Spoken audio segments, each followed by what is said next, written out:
नमस्कार दोस्तों।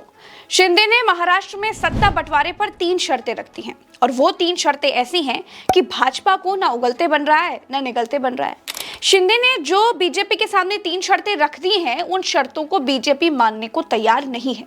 इससे विचलित होकर के ही तो शिंदे सतारा स्थित अपने गांव चले गए। अब क्या है वो 3 शर्तें, इस वीडियो के जरिए हम आपको बताएंगे। अगर चैनल को सब्सक्राइब नहीं किया तो सबसे पहले तो चैनल को सब्सक्राइब कर लीजिए, फिर आगे की बात करते हैं। दोस्तों, महाराष्ट्र के कार्यवाहक मुख्यमंत्री एकनाथ शिंदे ने अमित शाह को एक समझौते के फॉर्मूले की पेशकश की, जिसमें उन्होंने 3 रास्ते बताए, जिसमें से बीजेपी को एक चुनना है। शिंदे ने कहा कि अगर बीजेपी उनकी 3 शर्तों में से एक भी मान जाती है तो वो बीजेपी सरकार को सपोर्ट करने के लिए तैयार हैं। दोस्तों, शिंदे ने अमित शाह से पहली जो शर्त रखी उसमें कहा कि विधानसभा चुनाव उनके यानी शिंदे के नेतृत्व में लड़ा गया था, इसीलिए महिला मतदाताओं, मराठों और अन्य पिछड़ा वर्ग ने महायुति को वोट किया था। लाडली बहन योजना, आरक्षण निर्णय और तमाम समुदाय के लिए गठित सहकारी बोर्डों के कारण ही महायुति की जीत हुई है और ये सब उन्होंने यानी शिंदे ने किया है। दोस्तों, शिंदे ने कहा कि लोगों ने इस उम्मीद के साथ मतदान किया कि शिंदे ही अगले मुख्यमंत्री होंगे महाराष्ट्र के।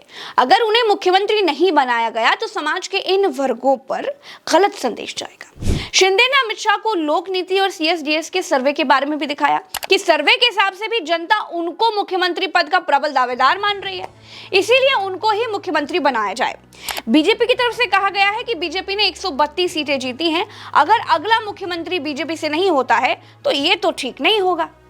अब एकनाथ शिंदे ने जो अपनी दूसरी शर्त रखी है वो ये है कि अगर उन्हें सीएम नहीं बनाया जाता है तो उन्हें गृह, वित्त और राजस्व विभाग दिया जाए।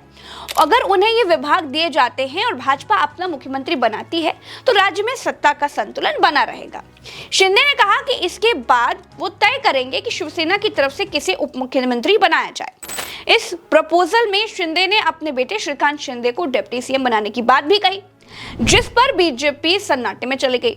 अब शिंदे की शर्त पर बीजेपी ने ना हाँ में जवाब दिया ना में जवाब दिया। अमित शाह ने मुंबई में अजीत पवार, फडणवीस से मीटिंग करके मामले का हल निकालने के लिए कहा, जिसके बाद शिंदे ये समझ गए कि मामला कुछ गड़बड़ है और वो अपने गांव सतारा के लिए निकल गए। शिंदे ने तीसरी शर्त ये रखी कि अगर ये तीनों मतलब गृह, वित्त और राजस्व शिवसेना को नहीं दिए गए तो उनकी पार्टी सरकार का हिस्सा नहीं रहेगी, यानी कि शिवसेना बाहर से भाजपा को समर्थन दे सकती है और शिंदे के साथ लोकसभा सांसद भी मोदी की पार्टी का बाहर से ही समर्थन करते रहेंगे।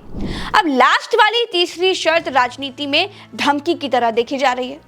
सूत्र कहते हैं कि शिंदे ने कहा है कि इन तीनों शर्तों में से बीजेपी कोई भी शर्त अगर मान लेती है तो शिंदे बीजेपी का सपोर्ट करते रहेंगे। आगे क्या होगा हम आपको बताते रहेंगे। महाराष्ट्र सत्ता बंटवारे की लड़ाई से बनी पॉलिटिकल क्राइसिस से जुड़ी एक एक खबर हम आप तक पहुंचाते रहेंगे, आप तक लाते रहेंगे। अगर आप चैनल पर नए हैं और प्रज्ञा मिश्रा को पहली बार सुन रहे हैं तो देर मत करिए, सबसे पहले आपको चैनल सब्सक्राइब कर देना है, क्योंकि ऐसा करने से आपको हमारा चैनल बार बार खोजना नहीं पड़ेगा। चलते हैं। नमस्कार दोस्तों।